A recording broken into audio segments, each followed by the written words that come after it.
ñëpp di leen jaajëfal si déplacement bi ñu ngi leen di remercier bu baax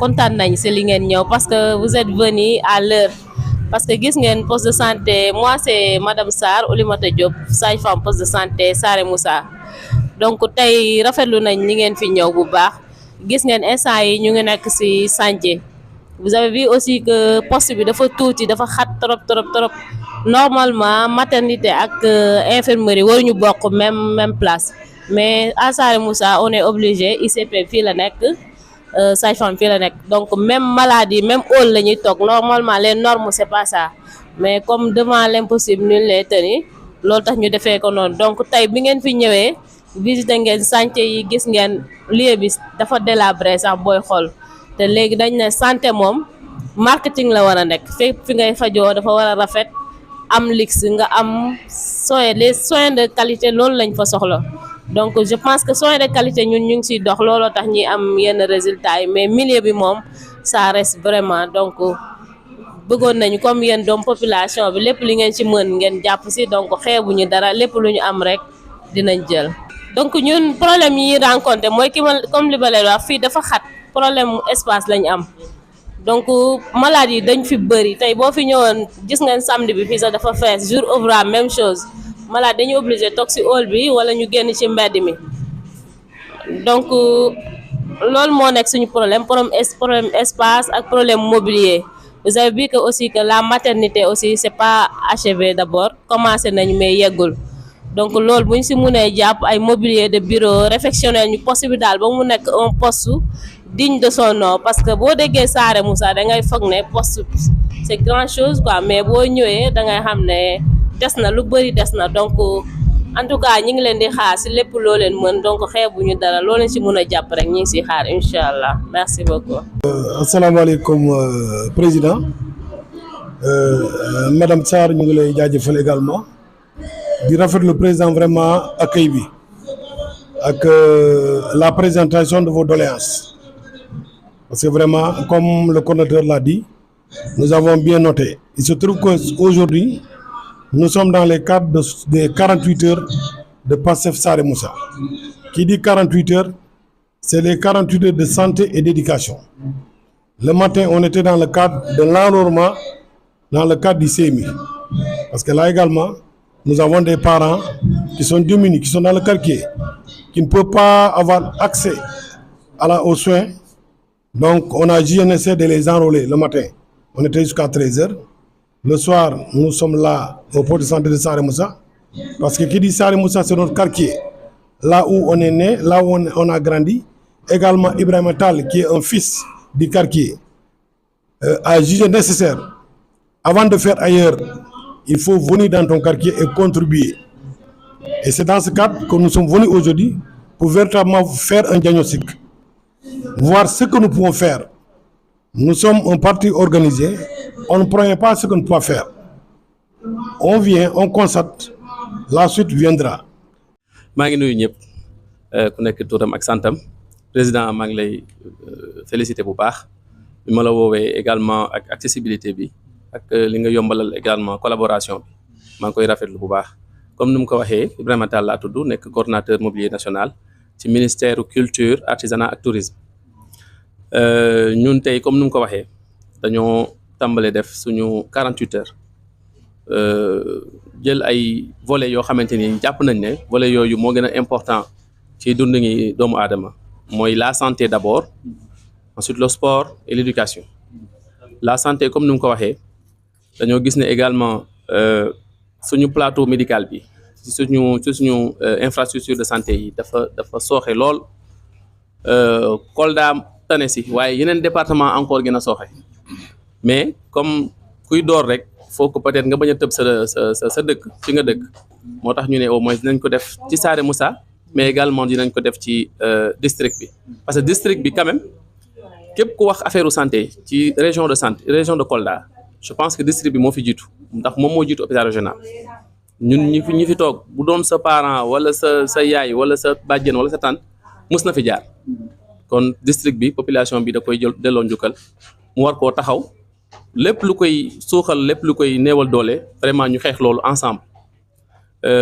te aussi beneen volet bi comme ni mu ko waxee population bi tey CMU nekk opportunité parce que ñëpp amuñu IPM ñëpp amuñu assurance ñu gis ne dañoo war a dugg ci koñ yi enrôler ay nit loolu ci loolu lañ nekkoon ci suba si suba nag incha allah dinañ jublu ci remise don de matériel boo xamante ni waajal nañ ko pour district de santé bi ak poste de santé bu Saare Moussa ak également distinguer meilleurs élèves yoo xamante ni ci ñaari école primaire yi ñu choisir ci suñu quartier bi ñoom ñoo gën a en tout cas fës ci ay résultats yu baax donc loolu nekkoon suñu tànk mu doon début nag ci collaboration mu doon début lu ñu bëgg mooy bu ñu defee ren benn incha allah déwén ñu mën a def lu ko ëpp loolu moo nekk suñu mbébét incha allah.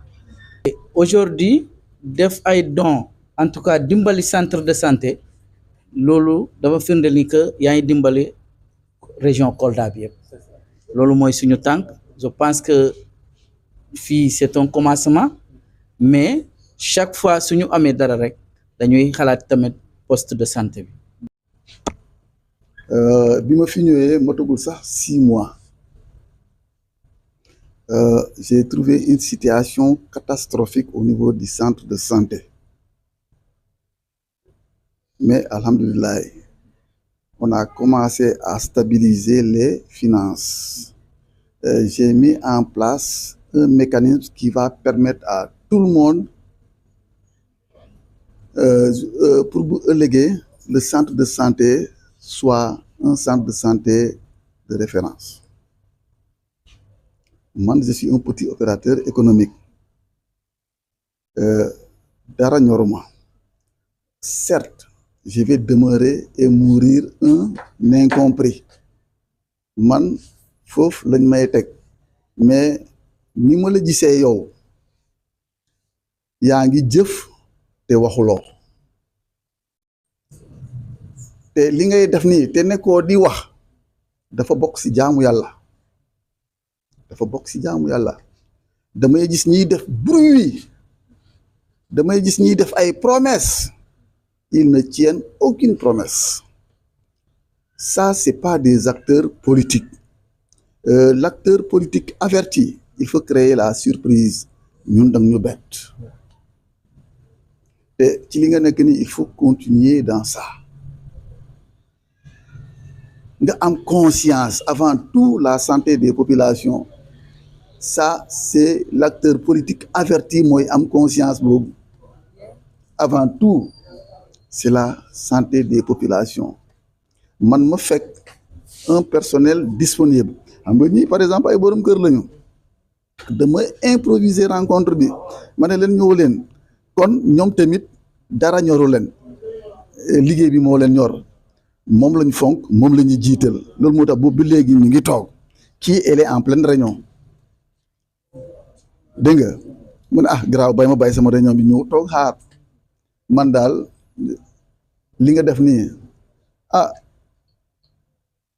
du ma ko fàtte de li nga def nii pour le centre de santé dafa mel ni mën nga ko defal et j'ai demandé et j'ai jamais demandé te en réalité on a écrit pas mal de correspondances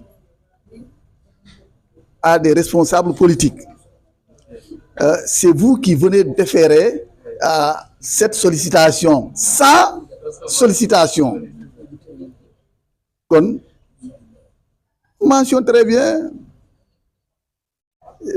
ki nga àndal sama nit la muy Pastefien dama bëgg waa Pastef ngeen téye kii jàpp leen ko téeméeri loxo il est là effacé taal nu ma ko gisee il est effacé damay daje ak yow si ay réunion si campagne législative remarque bi ma def si yow tu es là effacé tu ne fais pas du bruit pël yi ñu ne wala war fi ñu ne man la bàyyi nit ñi ne yow tey man dinaa ne yow la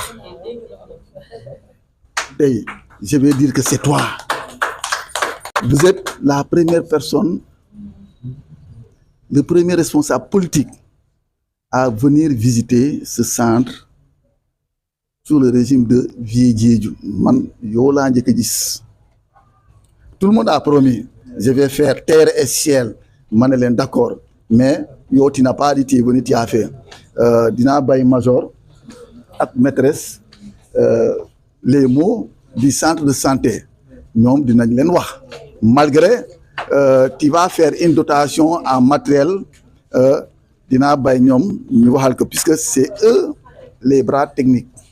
La priorité c'est de prendre en charge toute la population de Kolda fépp fu ñu mën di bokk catégorie socio-professionnelle nga am nga bañ a am nga ñàkk ñun duñu xool li nga doon ñëpp nous sommes là pour la population donc képp ku ñëw rek pour aider ñu dans ce sens vraiment il est le bienvenu li ci des mooy que ne vous avez vu le centre c'est vrai qu'ils font beaucoup d'efforts ñu ngi defaraat di rafistolewaat un peu partout mais les locaux sont vétustes sincèrement su ngeen duggee peut-être on aura l'occasion tout à l'heure de visiter salle par salle.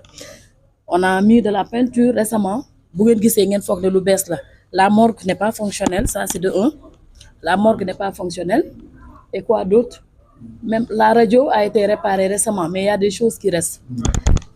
Avant, il y avait 2 grands arbres ici. Vous voyez, quand peut-être que c'est l'hivernage, mais à partir de midi, tout le soleil tape au niveau du bâtiment et que les salles d'hospitalisation, vous les avez vues, on a 5 salles. Il n'y a que 4 salles qu'on utilise pour toute une population de Kolda. Parce que c'est, comme je vous l'ai dit, c'est un centre de référence. Tous les postes, quand ils ont des problèmes, ils nous réfèrent. Et nous, quand ça nous dépasse, on réfère à l'hôpital régional. Donc, un centre de référence qui doit avoir une grande capacité d'accueil, nous n'avons que 18 lits. Et vous savez que l'hivernage, quand les gens tombent malades, il y a le diabète, il y a le palu, il y a autre chose, les salles sont pleines. Donc, pour un rien, on est obligé de référer à l'hôpital régional. Et le coût est un peu exorbitant par rapport au niveau du centre. Parce que le centre, l'hôpital régional, ça c'est toujours le curatif. Alors que le centre et les postes, c'est d'abord la prévention, suivi promotionnel. Nous sommes à côté de la population. Boulen defli, boulen defla, voilà defleni, deflena pour ngeen baña fièvre. À l'hôpital régional, ils n'ont pas ce temps. Là-bas, c'est les urgences. C'est beaucoup plus élevé. Soins intensifs, urgences, quand il y a accident, SAMU, quelque chose comme ça. Donc, promotion, suivi professionnel, prévention, c'est nous. Donc, bonne prévention, tu dois être aux côtés de la population, côte à côte avec la population. De temps en temps, vous nous voyez dans les quartiers sillonnés faire des pesées, faire des causeries, faire des sensibilisations et faire des campagnes. Donc, l'olieu sort du matériel, sort accompagnement. Vous avez vu, on est en train comment dirais-je, de construire ou bien de rénover une case pour les accompagnants. Parce qu'il y a 2 accompagnants ou 3. C'est vrai qu'il y avait quelqu'un qui nous avait donné des lits avant son arrivée, mais les lits sont gâtés. Comme l'Himalaya, parce que tout simplement, un lit qui est prévu pour une seule personne, accompagnants, ils sont obligés de se mettre là-dessus. Et la charge, elle est énorme, elle est excessive pour le centre. Parce que, à part nous, étatiques, la majeure partie, nous avons combien de communautaires? Presque les 2/3 du personnel, il est communautaire. Nous devons en charge. Tout le problème du centre de santé, c'est le manque de vétusté des bâtiments, des locaux, problème du personnel pour leur prise en charge. Avec l'an encore, Madame Camara, la morgue. La morgue qui n'est pas fonctionnelle. Problème de personnel, avant c'était un souci, mais actuellement, je ne pense pas. Dieu merci, avec Ismaïa et le ministère de la Santé, en tout cas, recruté des personnels comme contractuels du ministère. Mais avant, il n'y avait pas beaucoup d'agents qualifiés. 2 ans en arrière, on n'avait pas assez de personnel qualifié. Mais Dieu merci, le problème là, il est réglé. Peut-être Madame Camara va essayer de compléter. Merci. Bonsoir à tout le monde. Donc, je m'associe aux remerciements et aux félicitations parce que laisser tout, courir derrière la population, s'occuper des soucis de la population, vraiment, c'est pas donné à n'importe qui. Comme vient de le dire le président et major, vous êtes venus sans promettre. Vous n'avez pas promis de faire et voilà que vous êtes là. Donc, chapeau à vous. Nous les remercier. Wow. Donc, le centre de santé est là avec tous ces mots, mais on rend grâce avec notre président, hein, Djambar la. Depuis qu'il est là, il ne cesse de faire ménager aucun effort pour vraiment rehausser au moins le plateau technique du centre de santé. Donc, il y a certains problèmes qui ont été cités par Major. Je ne vais pas en revenir. Donc, je vais juste revenir du côté de la maternité. Parce que notre souci majeur c'était l'eau. Donc, je remercie le président qui a réglé ça parce qu'on avait un problème d'eau. Donc, imaginez-vous une maternité sans eau. Donc, c'était compliqué. Donc, là, vraiment, c'est une épine qui nous est arrachée. On le remercie. Mais néanmoins, il y a un problème majeur qui demeure, surtout l'appareil échographie, qui est un cri de cœur pour nos femmes enceintes. On a besoin d'un appareil échographe pour faire les échographies de nos patientes. C'est ce qui reste. Et le reste des matériels dont on a besoin aussi, à savoir des dopplers fœtales, des saturomètres, bon, des petits matériels quand même. Petits matériels quand même comme des bassins de lit, toujours on a besoin parce que c'est des matériels qui s'abîment au fur et à mesure. Donc il faut toujours rechanger. Voilà. Donc, en tout cas, au nom de tout le personnel de la maternité, nous vous disons un grand merci pour ce geste noble que vous faites. Que le Seigneur vous le rende au centuple. Merci beaucoup. Voilà.